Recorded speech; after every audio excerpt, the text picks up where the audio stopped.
Good morning. In today's lesson, I will show you on how to work with text using Adobe Photoshop.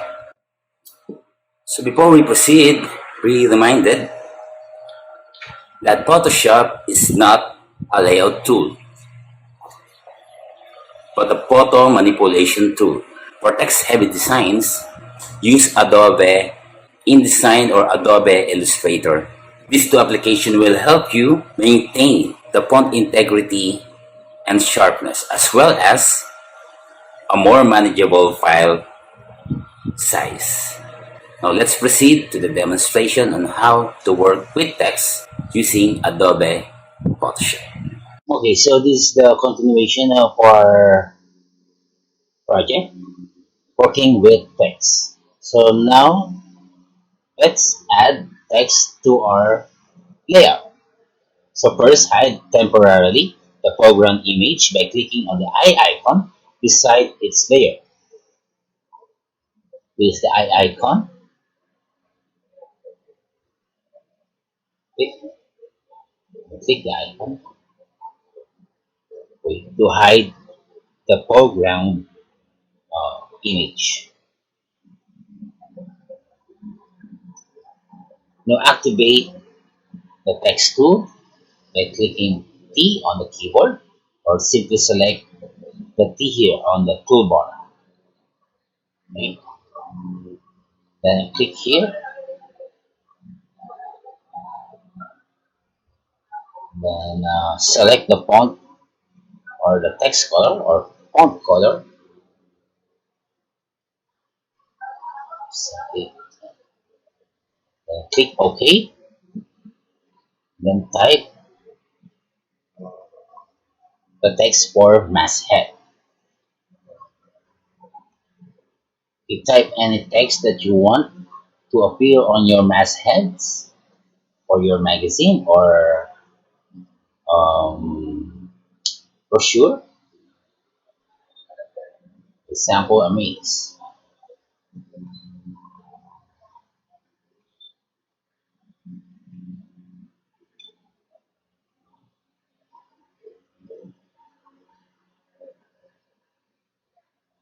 You notice that uh, it will add a layer on your layer here. Simply click on the layer on the text layer, and you'll notice that the text here or the text layer here automatically transform to a maze layer. So make sure that you set the foreground color to the contrast of your background.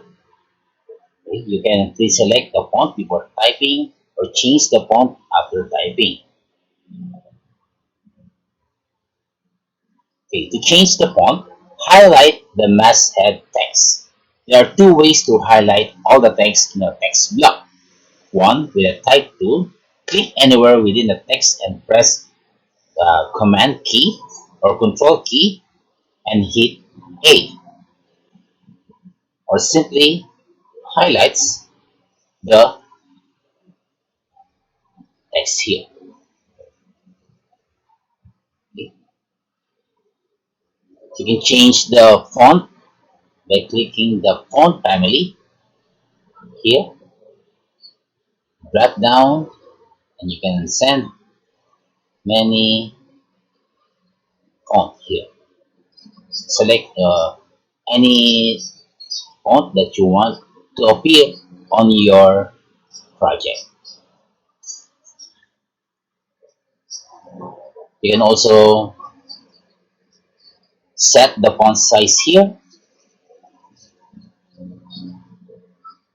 the alignment.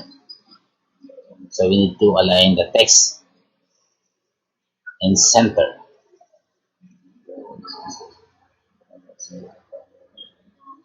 And then select or click the move tool here.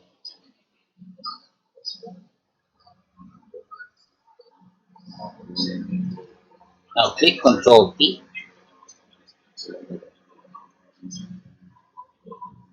to appear the text box here. Then you can move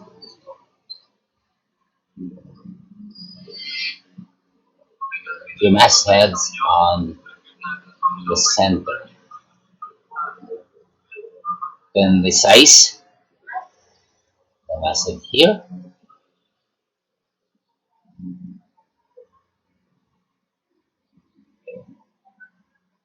Then click enter. You can format the maze text here by clicking the FX, or right click here. You right click the maze layer, then blending options, then click the drop shadow, the layer style,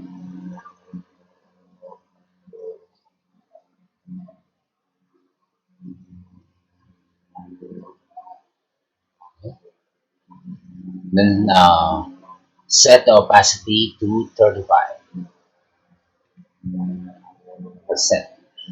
You click OK. Now use the type tool again and start typing your cover blurbs. So it will help you if you are inspired by a really nice magazine that you like. You can make a version of your own. Notice that in existing magazine titles, there are different styles of rendering the blurbs. Some put all the blurbs on one side, some put them on both sides, some put blurbs on the lower half of the canvas, and some have varying points, some have consistent, same font, weight, bold, medium, light, or heavy, and size.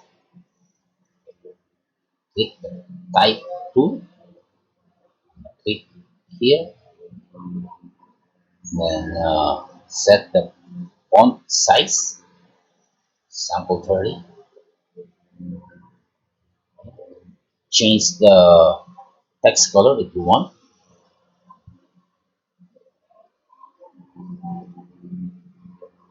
click OK, type anything you want for your project.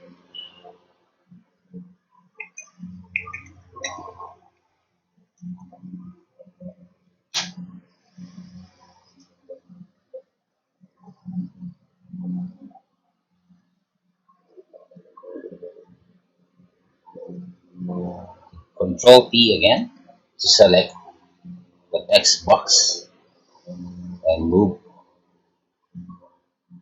your text.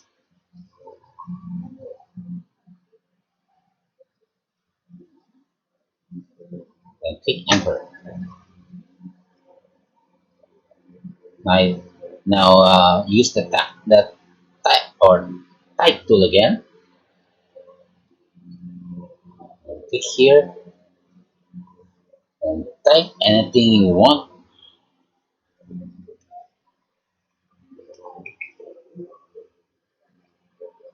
Then highlight text, then change the color if you want to.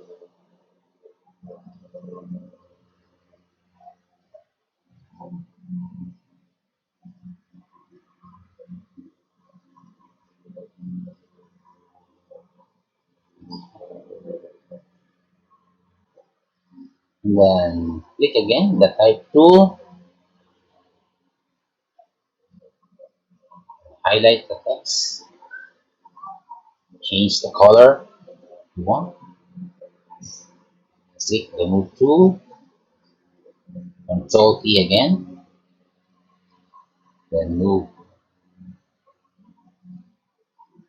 text on the lower part of your canvas and center of the lower part of your canvas.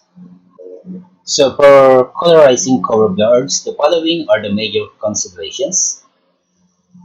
Okay.